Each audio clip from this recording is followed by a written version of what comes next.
তো welcome again.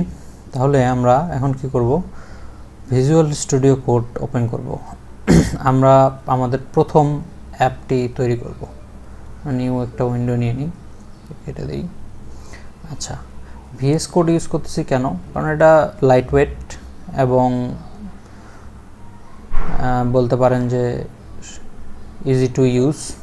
ঠিক আছে। আচ্ছা, আমি অবশ্য আপনাদেরকে ইয়েতেও দেখাবো কীভাবে তৈরি করতে হয়। আমি একটু সেটা ওপেন করে নিই, অ্যান্ড্রয়েড স্টুডিও ওপেন করে নিই।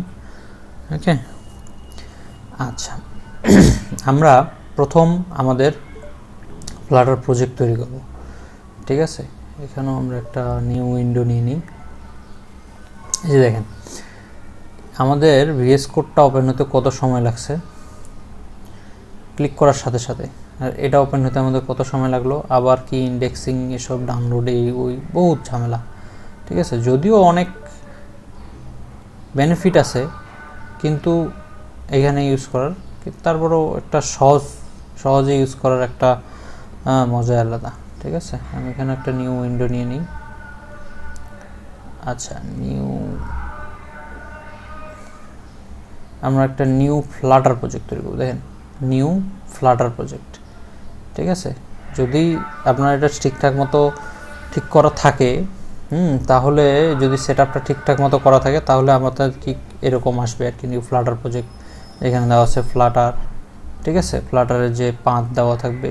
ঠিক আছে, নিউ প্রজেক্টে যাই। তো নিউ প্রজেক্ট মাই আন্ডারস্কোর দিতে হবে নিউ প্রজেক্ট। আচ্ছা, আন্ডারস্কোর কেন দিলাম? আচ্ছা, আন্ডারস্কোর না দিয়ে দেখি। দেখেন, আমি যদি আন্ডারস্কোর না দিয়ে স্পেস দিই তাহলে কী হবে? আচ্ছা, এখানে ল্যাঙ্গুয়েজ আপনি যেটা ইচ্ছে সেটা সিলেক্ট করতে পারেন। হ্যাঁ, কটলিন করতে পারেন, জাভা করতে পারেন। এটা অতটা ইম্পর্টেন্ট না, যে এখনকার জন্য ইম্পর্টেন্ট না। ঠিক আছে, তো আমি কটলিন রাখলাম। দেখেন আমার কি বলছে, project generate error, name should consist only of letter, digit and symbol. কি বলছে? আন্ডারস্কোর অথবা হাইফেন। তার মানে কি, আমি কি দিতে পারবো না? স্পেস দিতে পারবো না। নিউ ফ্লাটার প্রজেক্টে আবার যাই। এবার মাই স্পেস নিউ প্রজেক্ট, এন্টার দিই, ক্রিয়েট করি। অবশ্যই লোকেশনটা আপনারা ঠিক করে দেবেন যেখানে করতে চান। Again this window. ওকে, এখানে আমাদের নতুন একটা ফ্লাটার প্রজেক্ট ক্রিয়েট হয়ে গেছে। ঠিক আছে, আচ্ছা, তো এমন হওয়ার কথা না।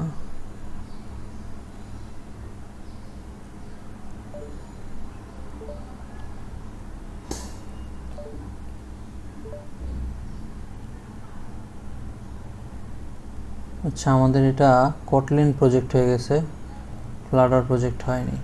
তাহলে আমরা কি করলাম, new Flutter project, location, build system, Gradle, আমাদের এইখানে যেতে হবে। সরি, নেক্সট, আমাদের ফ্লাটার সিলেক্ট করতে হবে। আমরা কটলিনে ছিলাম। এখানে দিই মাই নিউ ফ্লাটার প্রজেক্ট। ওকে, এখানে থেকে আমরা জাভাস্ক্রিপ্ট অথবা ইউজ করতে পারি।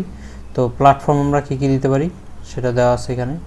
ঠিক আছে, অর্গানাইজেশন নাম আমরা দিতে পারি, যেমন আমি যদি চাই এখানে .com.habib দিই, এক্সাম্পল না দিয়ে। ঠিক আছে, ক্রিয়েট। দেখেন, এইবারে আমাদের ক্রিয়েটিং ফ্লাটার প্রজেক্ট আসছে। তো দিস উইন্ডোতে করি, তখন আমরা ভুল করে ফেলেছিলাম। তো এবারে দেখেন আমাদের ফ্লাটার প্রজেক্ট তৈরি হয়ে গেছে। ওকে, আচ্ছা, এসব ফ্লাটারের কোড। আচ্ছা, আমরা একটু পরেই বলবো। আমি একটু এটা কেটে দিই। আমরা যেহেতু ভিএস কোড ইউজ করব সেহেতু আমি আবার ফিরে আসি। আচ্ছা, তো ভিএস কোড ইউজ করার জন্য আমরা এখান থেকে ওপেন ফোল্ডার, একটা ফোল্ডার ওপেন করে নিই, যেখানে যে প্রজেক্টে আমি কি রাখতে চাই, যেখানে আমি আমার প্রজেক্টগুলো রাখতে চাই। তো প্রজেক্ট নামে একটা ফোল্ডার তৈরি করেছি, এখানে ব্রাইট স্কিলস নামে আমার একটা ফোল্ডার আছে, আমি এই ফোল্ডারটা ওপেন করব। এখানে দেখেন ব্রাইট স্কিলস ওপেন করলাম, এখানে আমার একটা মুভি নামে অ্যাপ আছে, এই অ্যাপটা আমরা আপনাদেরকে শেখাবো এই অ্যাপটাও, বাট এখন আমরা দেখতেছি না। তো এখানে দেখেন আমি এখানে একটা টার্মিনাল আছে, এই টার্মিনাল যদি আপনারা না পেয়ে থাকেন তাহলে এখান থেকে টার্মিনালে গিয়ে নিউ টার্মিনাল করবেন। নিউ টার্মিনাল করলে দেখেন ব্রাইট স্কিলস, তার মানে আমি এই ফোল্ডারে আছি। দেখেন এটা কিন্তু একটা ইম্পর্টেন্ট বিষয় যে আমি আসলে কোথায় আছি, ঠিক আছে, কোন ডিরেক্টরিতে আছি। আমি ব্রাইট স্কিলসে আছি, মুভি অ্যাপে নেই। তো ব্রাইট স্কিলসে করলে আমি এর ভিতরে একটা অ্যাপ তৈরি করব। তাহলে এখানে আমার কমান্ড লাইন দিতে হবে, কমান্ড লাইনে লিখে আমি তৈরি করব। তবে খুবই সোজা, ফ্লাটার ক্রিয়েট, তারপর ফ্লাটার ক্রিয়েট, তারপর আমার নাম, কিসের, অ্যাপের নাম। তাহলে মাই ফার্স্ট অ্যাপ, ওকে, ডান, এন্টার। দেখেন আমার ফ্লাটার প্রজেক্ট অলরেডি তৈরি হয়ে গেছে। দেখেন এইখানে মাই ফার্স্ট অ্যাপ। তো এখানে দেখেন আমার এখানে বলছে যে to in order to run your application type CD my first app then কি ফ্লাটার রান। কেন আমাকে সিডি বলছে? সিডি মানে হচ্ছে চেঞ্জ ডিরেক্টরি, আমাকে ফার্স্ট অ্যাপে যেতে বলছে। আচ্ছা, আমি এটা না করে আমি করব কি, আমি ফ্লাটার ফাইল থেকে ওপেন ফোল্ডারে যাব। ওপেন ফোল্ডারে গিয়ে দেখেন এখানে আপনার যে ব্রাইট স্কিলসের যে আমার ফোল্ডার আছে, তারপরে আমি সিলেক্ট করব কি মাই ফার্স্ট অ্যাপ। মাই ফার্স্ট অ্যাপ সিলেক্ট করার পর ওপেন করব। দেখেন এবার আমার কি হয়েছে, শুধুমাত্র মাই ফার্স্ট অ্যাপ আছে। তাহলে আমার ডিরেক্টরিটাও কোথায় হবে, মাই ফার্স্ট অ্যাপে হবে। তাহলে আর আমাকে সিডি চেঞ্জ ডিরেক্টরি করতে হচ্ছে না। দেখেন আমি অলরেডি মাই ফার্স্ট অ্যাপে আছি। আচ্ছা, এটা হলো আমার ফার্স্ট ফ্লাটার অ্যাপ, ওকে। তো এখন এই যে মেইন ডট ডার্ট এটা আছে, এই প্রোডাক্ট স্ট্রাকচার নিয়ে আমরা পরবর্তী ভিডিওতে কথা বলবো। তবে প্রথমে আমি এটা একটু রান করে দেখাই। আচ্ছা, এখন রান করব কোথায়, এটা তো রান করতে হবে। বলছে যে ফ্লাটার রান দিলে রান হয়ে যাবে। ফ্লাটার, আমি যদি ফ্লাটার রান লিখি তাহলে কি হয়ে যাবে, এটা রান হয়ে যাবে। সেটা করলেও হবে। এইখানে দেখেন রান আছে, এই রান লিখলেও আমার এটা রান হয়ে যাবে। কিন্তু আমরা আসলে রান করতে যাচ্ছি কোথায়, দেখেন এখানে আমার একটা ঠিক বলছে one device connected. One device connected কি বলছে, ওয়ান ডিভাইস কানেক্টেড। তো ওয়ান ডিভাইস কি কানেক্ট আছে এখানে, লিনাক্স। আমি লিনাক্সে করতে চাচ্ছি না। আমি এই দেখেন আমাদের যখন আমরা প্রজেক্টটা ক্রিয়েট করেছি, এখানে কয়েকটা ভার্সন দেওয়া আছে, বা ভার্সনটা না হচ্ছে আমাদের ওএস দেওয়া আছে, অপারেটিং সিস্টেম। যেমন হচ্ছে Android, iOS, Linux, Mac OS, web এবং উইন্ডোজ। তো আমরা যে কোনোটাতে ইচ্ছা সেটাতে রান করতে পারি। আচ্ছা, আপনি বলছেন লিনাক্সে, দেখি লিনাক্সে রান করে দেখি। রান দিই, রান উইথাউট ডিবাগিং, এটাও দিতে পারি, ঠিক আছে, অথবা ফ্লাটার রান দিতে পারি। আচ্ছা, এখানে আমার বলছে লিনাক্সের কি করবে, লিনাক্সের টুল ডাউনলোড করবে। ডাউনলোড করে তারপরে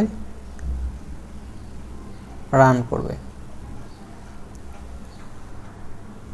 আচ্ছা, সেটা ডাউনলোড হোক। আমি চাচ্ছি একটু ওয়েবে ডাউনলোড করে দিই। এই দেখেন, আচ্ছা এটা অলরেডি হয়ে গেছে, লঞ্চিং বলছে। বিল্ডিং লিনাক্স অ্যাপ্লিকেশন, আমরা একটু ওয়েট করি।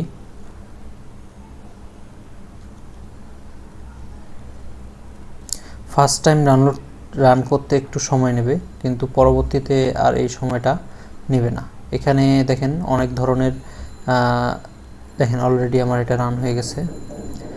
দেখেন তাহলে কি হলো, লিনাক্সে আমার এটা রান হয়ে গেল, দেখতে পাচ্ছেন। একটা জিনিস খেয়াল করে দেখেন, আমি এটা ছোট বড় করতেছি কিন্তু আমার এখানে অ্যাপ্লিকেশনটা ভাঙতেছে না। বা যেমন ওয়েবে অনেকে আছেন যারা ওয়েব করেন, এরকম কিছু তৈরি করলে ভেঙে যায়। তো এটা দেখেন কোনো ভাঙতেছে না। তো এক্ষেত্রে আমরা বুঝতে পারতেছি যে সেটা একটা রেসপন্সিভ অ্যাপ তৈরি হচ্ছে। তো এটা কোথায় রান হয়েছে, আমাদের লিনাক্সের একটা অ্যাপ হিসাবে, ঠিক আছে, লিনাক্সের একটা অ্যাপ হিসাবে। আচ্ছা, এটা আমি কেটে দিই। আবার সেম জিনিসটাই আমরা একটু ওয়েবে রান করে দেখি। ক্রোম ওয়েবে রান দিই, রান করি। এখান থেকে গিয়ে কন্ট্রোল F5 দিলেও রান হয়ে যাবে আমাদের। তো আমি এখন ডিবাগ করতে যাচ্ছি না, এই জন্যই শুধুমাত্র রান দিচ্ছি। দেখেন এখানে একটা বার আছে, স্ট্যাটাস বার বলতে পারেন। তো এটা কি অবস্থায় আছে, যেমন এইটাকে বলা হচ্ছে রিস্টার্ট, মানে আমরা অ্যাপটাকে রিস্টার্ট জন্য, এটা হচ্ছে টার্মিনেট করার জন্য স্টপ, আর এটা হচ্ছে আমরা কি করতে পারবো, পজ করতে পারবো, ঠিক আছে। এটা debug open Dave tools open করতে পারবো। তো এখানে আমরা আস্তে আস্তে অনেক কিছুই জানবো, ঠিক আছে। শুধুমাত্র কন্ট্রোল এস দিলে আমার এটা হট রিস্টার্ট হবে, হট রিলোড হবে। দেখেন আমার এখানে কি ওয়েবেও রান হয়ে গেছে। ওয়েবে রান হচ্ছে প্রমাণ হচ্ছে, যেখানে ওয়েবে যখন যারা রান করে তখন তাদের লোকাল হোস্ট এরকম আসে, যদি না তা লোকালি কাজ করে তাহলে এরকম আসে। দেখেন local host my page, same জিনিস আমার এখানে কোথায় রান হয়েছে, আমার ওয়েবে রান হয়ে গেছে, সেম জিনিসটা, কোনো প্রবলেম নেই। দেখেন আমি এখানে যদি ক্লিক করি, দেখেন 1 2 3 4 5 6 7 8 9 করে বাড়তেছে। তাহলে কি হলো, আমরা আমাদের প্রথম অ্যাপ তৈরি করতে শিখে গেলাম, ঠিক আছে। এখন এই জিনিসটা আমরা তো ওয়েবে দেখলাম, প্লাস হলো লিনাক্সেও দেখলাম। তো আমরা এটা আরও দেখব, আমাদের যে ইমুলেটর, সবাই চাই ইমুলেটরে দেখতে, আমরা ইমুলেটরে দেখব। তো সেটা আমরা নেক্সট চ্যাপ্টারে নেক্সট ভিডিওতে দেখব। আজকে এ পর্যন্তই।